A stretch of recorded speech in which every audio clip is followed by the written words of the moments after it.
होली मिलन समारोह सँगसँगै हामीले नयाँ संयोजन विवेक साझा पार्टी प्रदेश नम्बर 1 नयाँ संयोजन आएको छौँ। अघि रुद्र दाइले एउटा कुरा त्यही गर्दाखेरि मलाई सोच्न के भयो भन्दाखेरि सुरुवात गर्दै गर्दाखेरिको अवस्था अहिलेको समय निकै नै परिवर्तन आएको छ। हिजो केही व्यक्तिहरूसँग भने एउटा जमात भएको र त्यो उसले गर्दाखेरि एउटा किन भयो भने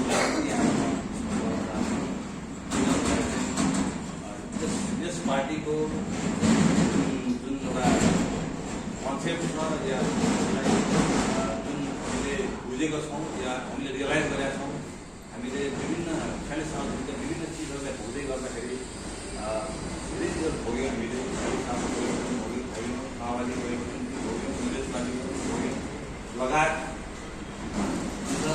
पछिल्लो क्रममा 70 सालको पनि आन्दोलनको भोगाइहरू भोग्दै गर्दा भोगिसकेपछि पनि आखिरमा त परिवर्तनको लागि के को लागि भएको राजनीति त्यो कुरा स्पष्ट के भयो भने चाहिँ अन्तर्गत भ्रष्टाचार र जो नेताजीहरू जसले चाहिँ त्यो परिवर्तन गरे तिनले चाहिँ के गर्यो भन्दाखेरि चाहिँ आफ्ना नातागोता लगायत जुन छ आफूसँग भएका जुन छ अब भनौँ आफूलाई जसले चाप्लुसी गर्न सक्छ ती व्यक्तिहरूलाई अगाडि बढाउने काम भएको छ। त्यो सबै हामीलाई अवगत भइसकेको अवस्था देखिएको छ।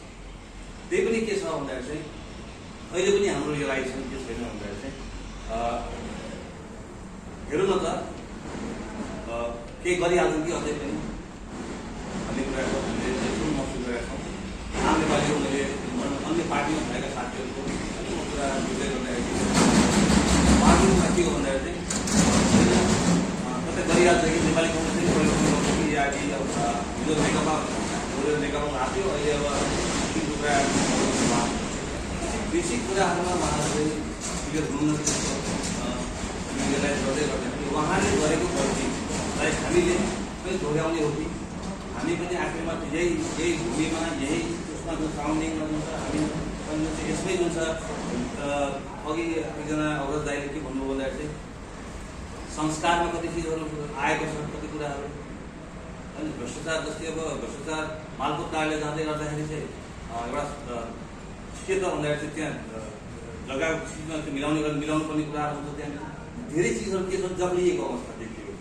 त्यो जकडनलाई जुन छ तोड्नको लागि मलाई लाग्दैन त्यति सजिलो छ, तर कुनै पनि काम असम्भव हुँदैन, सम्भव हुन्छ र यसको लागि चाहिँ सही सफा नियत हुनुपर्छ, सही नियत हुनुपर्छ र इमान्दारिता हुनुपर्छ। हामीसँग विगत 2-4 चिज छ जस्तै हामीले पारदर्शिता बनाएको छौँ, पद्धति बनाएको छौँ, इमान्दारिता बनाएको छौँ र मतलब यिनै कुराहरूलाई हामीले छोडेर अगाडि बढाएको छौँ। तर यो चिजहरूलाई हामीले आफूले अवलम्बन गर्नुपर्ने, हामीले आफूलाई जुन छ अनुसरण गर्नु पऱ्यो र बोल्नुभन्दा पनि जुन छ आफूभित्र त्यो चिजलाई ल्याउनु पऱ्यो। हुँदै गर्दाखेरि अघि एकजना अग्रजले पुष्प दाइले के भन्नुभयो भन्दाखेरि चाहिँ आरटिआईको कुरा पनि गर्नुभयो उहाँले र त्यो आरटिआईको कुरा गर्दै गर्दाखेरि उहाँलाई म के आग्रह गर्न चाहेँ भन्दाखेरि चाहिँ मैले जम्मा 4वटा विराटनगरको 4वटा ward sample ward 10 number ward 5 number ward 12 number ward र 9 नम्बर वार्ड त्यसमा फरक राजनीतिक दलका उपस्थिति भएका ठाउँ स्वतन्त्र 10 नम्बर 5 नम्बरमा तपाईँको नेकपाको, त्यसपछि यतापट्टि सङ्घीय समाजवादीको 12 नम्बर र यता कङ्ग्रेसको 9 नम्बर 4वटा ठाउँको जुन छ मैले आरटिआई पहिला चाहिँ आरटिआई वार्डबाट माग्दै गर्दाखेरिको अवस्थामा के भयो भन्दाखेरि चाहिँ उहाँहरूले वाडा अध्यक्षज्यूहरूले चाहिँ करिब 2 महिना लगाउनु भयो। उहाँहरूले सुन्नु भएन। त्यसपछि हामीले के गर्यौँ भन्दाखेरि चाहिँ अब हाम्रा मेयर हुनुहुन्छ यहाँनिर भीमराजुज्यू, उहाँ अब नगरपिता भइसकेपछि हामीले त हाम्रो सबैको सार्वजनिक उहाँमा व्यक्तित्व हो। उहाँसँग हामीले गरेको कुरा गर्दै गर्दाखेरि चाहिँ उहाँलाई हामीले भन्यो सारा चिज उहाँले के भन्नु प्रतिबद्धता देखाउनु हो। त्यो देखाउँदै गर्दा पनि के हो भन्दाखेरि चाहिँ उहाँले पनि 3 महिना बिताउनु हो। त्यो चिज आएन, आरटिआई आएन। त्यसपछि हामीले के गर्यौँ भन्दाखेरि ठिकै छ नि त अब उहाँबाट भन् प्रशासनिक निकायमा जाउँ त ती एक राज्य अधिकारी जो हुनुहुन्छ नामै म किन लिइरहेको छु भन्दाखेरि चाहिँ त्यो जे छ कुरा फ्याक्ट छ त्यो कुरा मैले राख्नुपर्छ यहाँनिर। र मैले थुप्रो ठाउँ राखि पनि सकेको छु। एकराज अधिकारीज्यूले मलाई एकराज अधिकारीज्यू हुनुहुन्थ्यो, उहाँलाई पनि निवेदन दिएको थियो। त्यसपछि पनि जुन छ उहाँले फेरि 1 महिनापछि हामीले फेरि भेट्न गयौँ, निरन्तर भेटिरहेको बेला उहाँले चाहिँ के भन्नुभयो भन्दाखेरि अब अध्यक्षजी कुरा त ठिक हो, हिसाब किताब त धेरै वर्ष बस्ने कुरा होइन, किनभने राज्यले तपाईँले कर तिर्नु राख्छ, कर तिरेको जुन चाहिँ पैसा त्यो पैसाको बाटो तपाईँले हिसाबको नाममा पाउनुहुन्छ होइन, जानकारी नाममा पाउनुहुन्छ। तर चाहिँ के भन्दाखेरि चाहिँ तपाईँको मान्छे जमात थोरै भयो, थोरै मान्छे हुनु तपाईँहरू यहाँ त अलरेडी जो छ जमात चाहिन्छ, जमात चाहिन्छ भन्ने कुरा गर्दै गर्दाखेरि त्यसपछि फेरि हामीले पुनरावेदन गऱ्यौँ। विडम्बना म यहाँलाई सुनाउँदैछु, हाम्रो देशको विराटनगरको विडम्बना सुनाउँदैछु। प्रदेश एकको राजधानी हो विराटनगर र त्यहाँभित्रको जुन छ व्यवस्थाको कुरा म यहाँसम्म सुनाउँदैछु। पुनरावेदन गरिसकेपछि कस्तो भयो भन्दाखेरि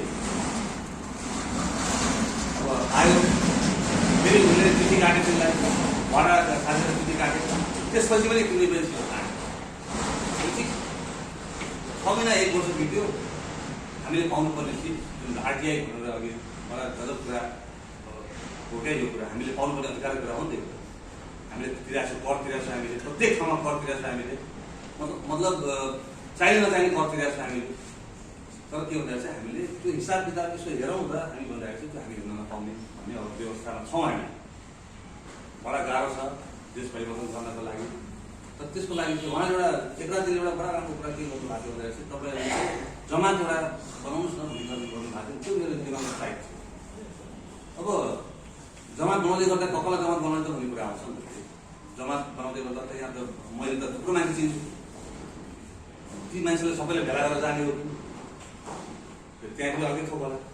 के भन्दाखेरि जो सही व्यक्तित्व छ, जसले चाहिँ बुझ्छ या एउटा इमान्दारी गर्दा इमान्दारी जहाँ आउँछ त्यो चिजलाई चाहिँ हामीले कसरी बुझ्ने त भन्ने कुरा हो। जस्तै मैले भन्दै गर्दाखेरि के हुन्छ त्यसरी गर्नुपर्छ भन्ने कुरा त्यो चिजलाई चाहिँ हामीले आफूले आफ्नो साथ चाहिँ गर्न सक्नुपर्छ भन्ने कुरा हो। ती व्यक्तिहरू गरेर हामी लाग्यौँ र बिस्तारै बिस्तारै जुन छ हामीले हाम्रो पार्टीको जुन छ गतिविधि या अघि पनि अब नेताले भन्नुभयो कि अलिकति स्लो छ। स्लो किन छ भन्दाखेरि इमान्दार मान्छे भेटिँदैन, कम भेटिन्छ, समस्या त्यहाँ छ।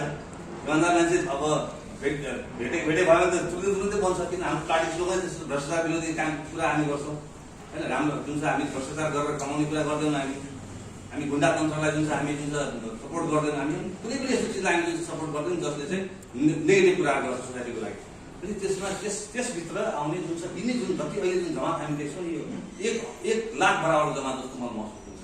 किन भन्दाखेरि चाहिँ एक व्यक्ति बराबर एकजना इमान्दार व्यक्ति बराबर 1000 व्यक्ति म सम्झिन्छु भन्ने कुरालाई चाहिँ अनुसरण गर्दै मैले के गरेँ भन्दाखेरि त्यसपछि होइन अब चाहिँ सङ्गठन विस्तार गर्नैपर्छ भन्ने क्रममा चाहिँ म यहाँलाई थोरै जानकारी पनि गरेर कहाँ के भएको छ भन्ने कुरा मोरङ जिल्लामा र लगायत प्रदेश नम्बर 1 मा उहाँले अघि त्यो कुरा सिकाउनु भएछ, म त्यो कुरा पनि भन्दैछु। म प्रदेश 1 मा पनि जुन छ तपाईँको इलाम जिल्ला हाम्रो बनिसकेको छ, हाम्रो यतापट्टि सुनसरी पहिलेदेखि बनेकै छ, त्यसमा क्रिया कार्यहरू भइरहेछ, झापा द्रुत गतिमा काम गर्दैछ, लगायत अन्य जिल्लाहरू पनि कामहरू हुन थालिसकेको छ। र मोरङको घटना चाहिँ कुरा गर्दै गर्दाखेरि चाहिँ हामीले बुढीगङ्गा, सुन्दर हरिचा, रङ्गेली हाम्रो तयारी अवस्थामा छ, जहदामा हामी काम गर्दैछौँ। विराटनगरका केही नगरपालिका, विराटनगरका केही वडाहरूमा हामीले जुन छ उपस्थिति हाम्रो रहिसकेको छ, 10 नम्बर वार्ड, 11 नम्बर वार्ड, लगायत 16 नम्बर वार्ड, लगायत अरू अन्य वार्डहरूमा पनि हाम्रो समाज बढ्दै गएको अवस्था छ।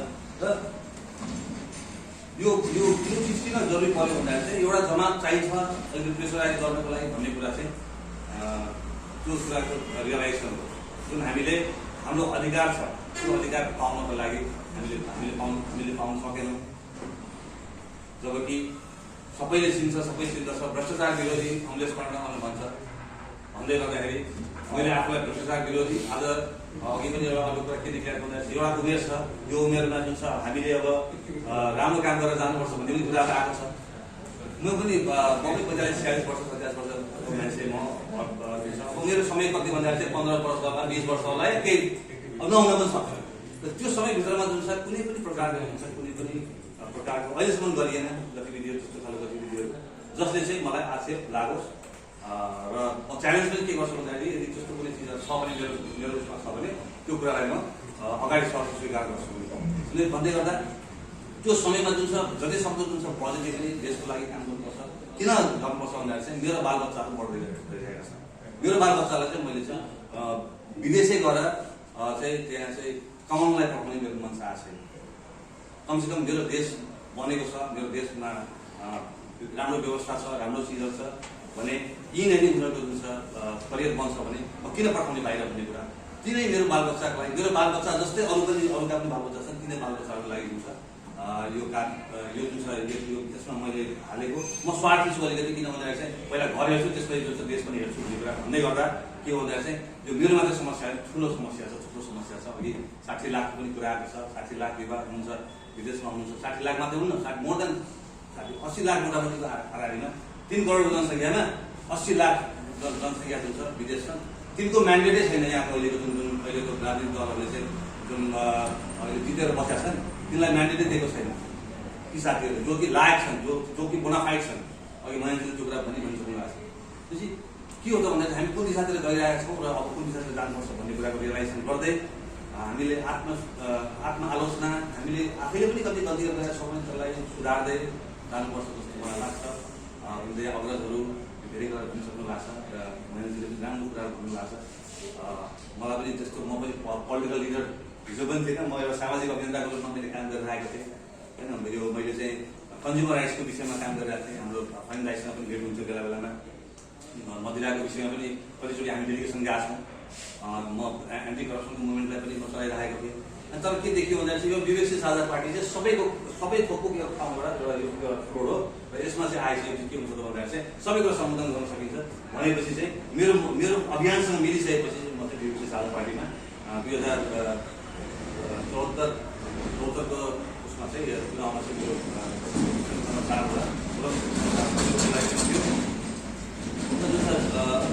के भन्दाखेरि चाहिँ व्यक्तित्वको विरुद्धमा मेरो उम्मेदवारी थियो। कमसेकम जुन छ कतिवटा जुन छ तपाईँको हाम्रो जुन छ अर्थमन्त्री हुनुभएको थियो हाम्रो महेश आचार्य थियो, उहाँको पालोमा है म स्पष्ट म नाम लिएरै बोल्नुपर्छ। किन भन्दाखेरि चाहिँ जे भएको त्यो कुरा चाहिँ बोल्नुपर्छ भन्ने कुरा के थियो भन्दाखेरि चाहिँ विभिन्न जुन छ तपाईँको सरकारी जुन छ तपाईँको उद्योगहरू त्यो सबै बन्द भएर गएको छ अवस्था। रोजगारी त्यहाँबाट पनि जुन छ धेरै सृजना हुन्थ्यो भने यस्ता धेरै चिजहरू छन् त्यसको लागि चाहिँ एडभोकेसी गर्नुपर्छ। म चुनाव जित्नलाई भन्दा पनि मैले चाहिँ जुन छ वास्तविकतालाई चाहिँ जनता मार्फत राखिने भन्ने हिसाबले चाहिँ मैले चुनावमा लिएको थिएँ। आज धेरै बोलिनँ किन भन्दाखेरि लामो बोल्दा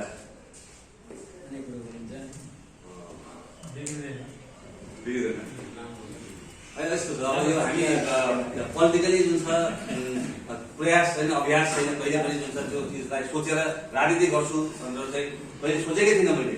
म आफ्नो करियर बनाउँछु, म विदेश गइनँ, यहीँ नेपालमै बसेर चाहिँ जुन छ मैले आफ्नो जुन छ कामधन्दा गरेर चाहिँ अहिले पनि जुन छ श्रम आफू पनि जीवित छु र केही जुन छ यहाँका केहीलाई रोजगारी पनि दिएको अवस्था छ। तर के गाह्रो छ भन्दाखेरि चाहिँ एक समयमा के अरे मैले आफ्नै काम गर्नु पर्दाखेरि पनि जुन चाहिँ मेरो विधा जुन छ मेरो विज्ञापन क्षेत्रको विधा छ त्यहाँ जुन केन्द्रले आह्वान हुँदै गर्दाखेरि चाहिँ त्यहाँ चाहिँ मैले पनि बल प्रयोग गर्नुपर्ने अवस्था देखियो एक समय। तर मैले त्यो गर्दै गर्दाखेरि मैले पेन्सन त पाएँ मैले, तर त्यो चाहिँ म कुन प्रथामा गएँ भन्ने कुरा चाहिँ मैले रियलाइज गर्दै गर्दाखेरि चाहिँ त्यो काम चाहिँ मेरो बसको काम होइन रहेछ भन्ने कुरामा चाहिँ म गइसकेपछि अनि त्यसपछि म बिस्तारै जुन छ आफूलाई जुन छ यसो बुझेँ होइन अब व्यक्तित्वको विरुद्धमा चाहिँ उभिनैपर्छ राम्रो तरिकाले भन्ने कुरा चाहिँ फिल भएर चाहिँ एक्लै थिएँ पहिला, अहिले ठुलो जमात हुँदै गइरहेको छौँ।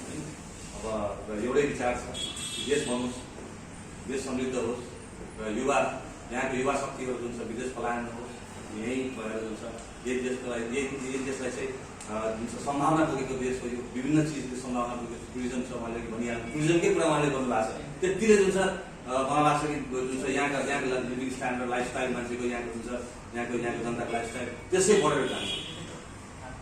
तर के हुन्छ भन्दाखेरि चाहिँ सोचमा विकृत भइसकेपछि कहीँबाट सञ्चालित भइसकेपछि चाहिँ बडा गाह्रो हुन्छ क्या। तपाईँको कोही भारतबाट सञ्चालित, कोही चाइनाबाट सञ्चालित, कोही युरोपियन युनियनबाट सञ्चालित, सबै एजेन्टहरू भइसकेपछि चाहिँ देशलाई कसले माया गर्ने भन्ने कुरा यी कुरालाई रियलाइज गर्नुपर्छ। भनेपछि हामीले चाहिँ समृद्ध समाज बनाउनको लागि चाहिँ हामी अलिकति जुन छ साक्षरताको पनि कुराहरू छ यहाँनिर हाम्रो होइन। जस्तै भोट गर्दाखेरिको विषय बेलामा जुन छ नोटको चलखेल हुन्छ होइन, जसले रक्सीको चलखेल हुन्छ, रक्सी पाइन्छ, मासु पाइन्छ, ती कुराहरूले गर्दाखेरि चाहिँ केही व्यक्तिहरूले भोटमा जितेर जुन छ त्यसलाई देशलाई बर्बाद गरेको अवस्था छ। त्यो सबै चिजलाई चिर्नको लागि चाहिँ म यहाँलाई के आग्रह गर्न चाहन्छु भन्दाखेरि चाहिँ हामी जुन छ 1 रुपियाँ पनि खर्च नगरिकन 1 रुपियाँ पनि नबाँडिकन आज 14 नम्बरको पार्टीमा चुनाव गर्ने यो कुराको रियलाइजेसन सबै हामीले गर्नुपर्छ। हामीले कसैलाई पनि जुन छ 1 रुपियाँ पनि कसैलाई खाएको छैन, 1 रुपियाँ पनि कसैलाई घुस दिएको छैन, हामीले या कसैलाई चिया पनि खाएको छैन हामीले त्यसरी। तर हामी आज 14 नम्बरको पार्टीमा छौँ। त्यो भन्नुको अर्थ के भन्दाखेरि चाहिँ तपाईँ हामी जुन छ जुन अभियानमा अगाडि बढेको छ त्यो अभियान जुन छ त्यो अभियान पक्कै नै सार्थक हुन्छ र हामी नेपालीहरूमा जागरुकता आइसकेको छ र हामी नेपालीहरूले चाहिँ पक्कै नै हाम्रो देश बनाउने लागेको छ। र केटाकेटाहरूलाई यी टुङ्ग्याउँदै मैले फेरि एकचोटि जुन छ मेरा नवनिर्वाचित या नवनिर्वाचित नै भन्नु पर्यो उहाँलाई संयोजकज्यूलाई म पूर्ण रूपले साथ दिनेछु र उहाँलाई शुभकामना र उहाँको कार्यकालको सफलताको लागि धेरै शुभकामना दिन चाहन्छु। त्यसै गरी अग्रजहरू हुनुहुन्छ, ज्येष्ठ नागरिक भन्दिनँ म, अग्रजहरू भन्छु म, किन भन्दाखेरि जो बाइडेन पनि आज जुन छ चलाइरहेछ, देश चलाइरहेछन्, प्रेसिडेन्ट भएको छन् अमेरिकाले। भनेपछि त्यो एजले पनि यदि काम गरिरहेछ भनेपछि अभियसली म चाहिँ एकदमै ओल्ड एज भनेर चाहिँ म त्यो त्यसरी म सम्बोधित गर्दिनँ। ओल्ड एज भन्नुपर्दा के भन्दाखेरि चाहिँ आफूलाई चाहिँ रिटायर गरेको अवस्था जस्तो देखिन्छ भनेपछि त्यो चाहिँ म भन्दिनँ। यहाँहरूको अनुभव र युथहरूको एनर्जीको कम्बिनेसन भयो भने पक्कै नै जे पनि तपाईँले सोच्नु भएको छ, तपाईँहरूले महसुस गर्नु भएको छ, त्यो पक्कै नै यही आउने इलेक्सनमै हामी मलाई जहाँसम्म लाग्छ हामी की फ्याक्टर बन्छौँ यो देशको ठुलो एउटा। र फेरि एक्चुअली यहाँ उपस्थित सम्पूर्ण साथीहरूलाई वार्डका साथीहरू हुनुहुन्छ, मेरो आज जुन छ जिल्ला सदस्यको रूपमा प्रवेश खानजी वार्ड नम्बर 15बाट हुनुहुन्छ। त्यसै गरी उमेश कार्कीजी हुनुहुन्छ, उहाँ चाहिँ वार्ड नम्बर 17बाट हुनुहुन्छ। उहाँलाई जिल्ला उहाँको पनि आफ्नै इतिहास छ, आफ्नै उहाँको